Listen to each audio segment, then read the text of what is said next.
again.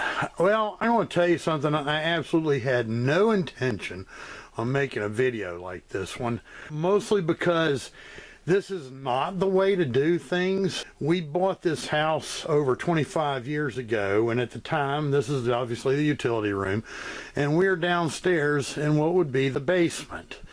This house is in a community that all the homes are on septic tanks. Mine, because this is the utility room and it is downstairs, it is also below the drain pipes of the house. Now you'll see right here where the drain pipe comes in for the washing machine.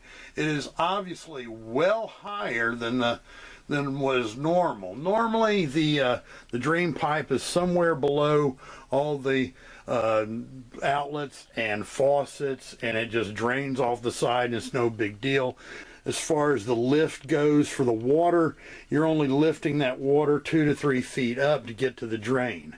Now, within a couple of months of us being in this house, our washing machine could not make the lift from there up to here, which is a good, gosh, 7-8 feet. And the septic tank is actually just beyond this wall, outside under grade, obviously. But in order to make this work, this is not the way you should do it. You should probably get a plumber to come in and put you a sump pump in. But I want to show you the makeshift way that I did it. You need to have yourself a socket. I have a socket, if you see here to the side, I actually have a socket that has a switch on it. And this one actually goes down to a small extension cord, and it'll go to a pump. Now, this is where things get very unconventional. Like I said, you probably would want a professional sump pump.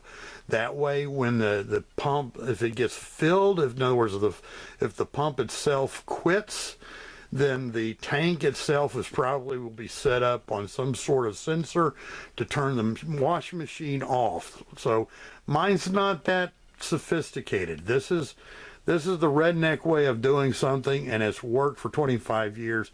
And I've only had one misfortune where the sump pump gave out and the tank, I put that in quotations, filled up and flooded a portion of the downstairs, which at the time was annoying.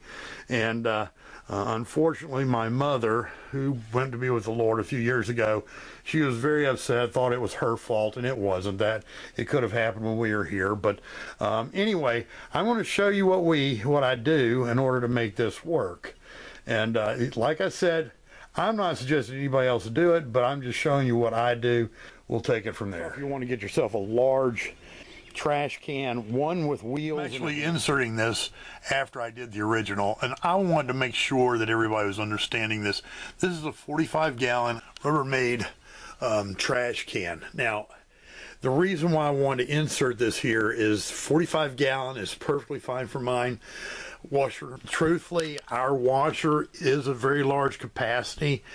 It's not the largest, but once you get into larger than ours, this usually has like the water conservation, and so I doubt you'll use more than this, but don't get anything less than 45 gallons and get a good trash can. Don't go on the cheap. As you notice, we have some ribs around here at the top and a rib right here, and in the bottom we have they have panels and stuff. So it's a strong trash can. Don't just buy something cheap. It's a Rubbermaid, because I don't want you to go out there and buy something too small, it overflows, or is too cheap and it collapses on you, which would make a mess. So I don't want you to do that. And the one last thing I did need to tell you is I didn't talk about cutting the hole in the top. Make sure when you cut the hole in the top, it's 3 to 4 inches around, and it's enough for this. Remember this one, this actually hooks down into it and is able to go through it. If you make it too far away, that won't be able to hook into it. So anyway, I just wanted to follow up those two things right here in the middle. All right, so let's get back to our video. So if you want to get yourself a large trash can, one with wheels and a handle, and the reason for it is just because of for what I'm doing right now. The pump that has been in here was a half horsepower sump pump, and It's actually over 5 years old, and these things generally don't last more than 3 to 4. And I just figured I just need to replace it before it goes bad. So anyway, normally what will happen is you will have about 6 to 12 inches of water in the bottom along with your pump when you're disconnecting everything. So you'll need to be able to wheel it out of the house. You'll need those wheels. You don't want something you're going to have to just drag along, because that could wear the bottom out. And truthfully, having the handle and everything else makes a Redneck job a little bit easier. Right, so I've got myself a submersible sump pump, which you want it submersible. This is a 1/3 horsepower. Now I bought this not knowing what was in here, and it actually had a half. I used a 1/3 horsepower before that lasted 3, almost 4 years. The half did 5. I wish I had a half, but I actually bought this a couple of years ago thinking the other one was going to go, and I just haven't done it. It's just been running like a champ ever since, but this weekend I thought I'd go ahead and change it. Not only that, but probably once a year you probably want to take this thing out, because this stuff gets filled with, because like I said, there's always about a foot of water down in the bottom here. That gets pretty grody. I mean, it starts smelling like smelling moisture, you know, getting a fungus type, some moss type smell to it. There's nothing growing in the bath or in the utility room, but you just need to clean it out just to get that smell out of there. So anyway, I've got this pump. It's submersible. Also, you want to make sure this kind, I think I got this at Lowe's. I'm not real sure. I'm pretty sure I got it at Lowe's. You'll notice here at the bottom, it'll actually just sit down into the bottom of the trash can. Now I've had them before where they don't just sit down there, and I had to build a frame up in order to get it to suck the water out of the bottom. But anyway, and now what we're going to do is, before we put it in, there's actually a piece of pipe. Obviously this is larger than the piece of pipe that we're going to need to come out of here.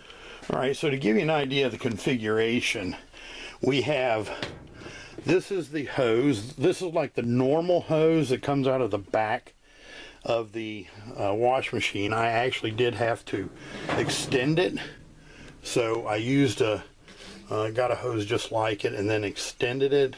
Use connectors. As you can see, I just used a compression connector between the two. One's like a normal end, and then compression connector, and this is the normally what would go into the pipe, the drain pipe, like I showed up there. This one we're actually going to stick down through the hole. We're going to cut a hole in the top of the trash can lid, as you see right here. See right here, there's a hole in that top, and we're going to basically drop this back into that hole.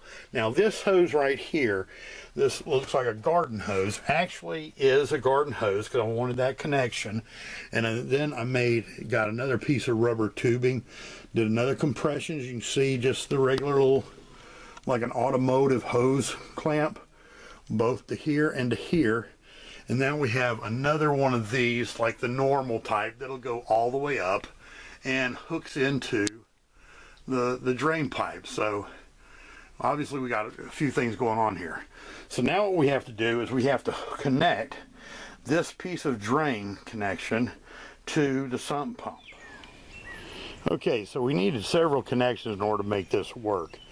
Number one, I got like a 12-inch pipe that is threaded on both ends, just like a garden hose pipe. The reason why I got this extended to go higher is I wanted to get this connection, this top connection, above the top of the pump, and so it would be out of the way of this level. This is a float, so I wanted that to be, this pipe or the hose to be out of the way, and so it'd be firm, rigid, and stiff going there, and so this would bypass it without getting caught on it.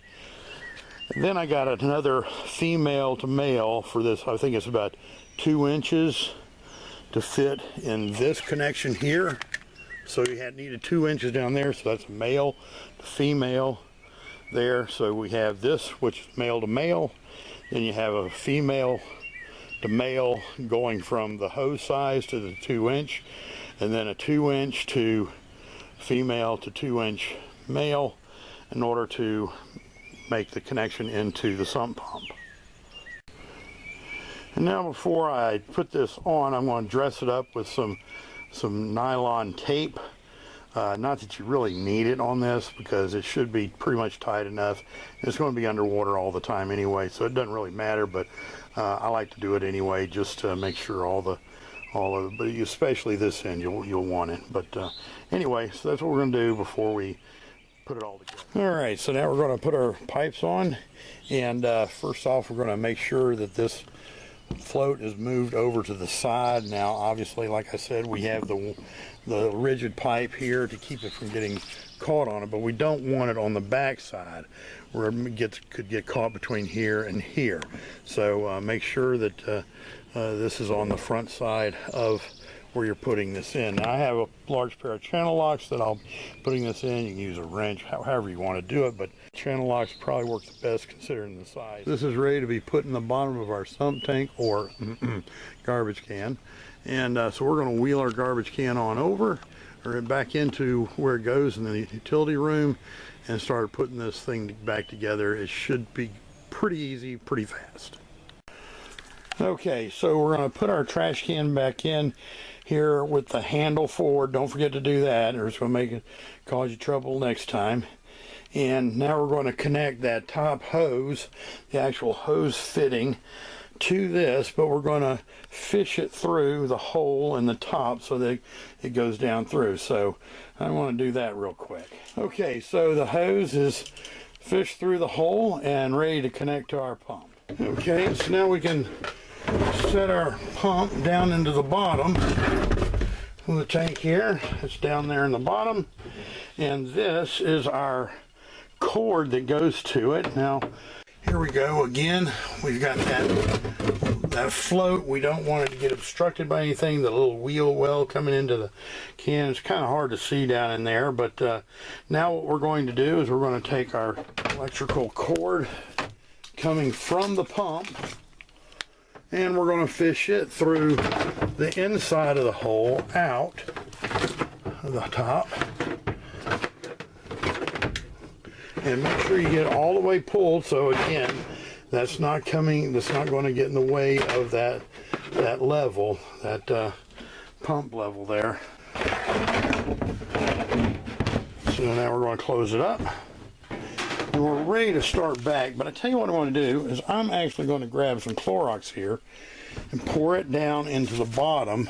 Pour some into here, because this is a good time to put that in there. That way it kills some of the bacteria and stuff that's been floating around there for a while.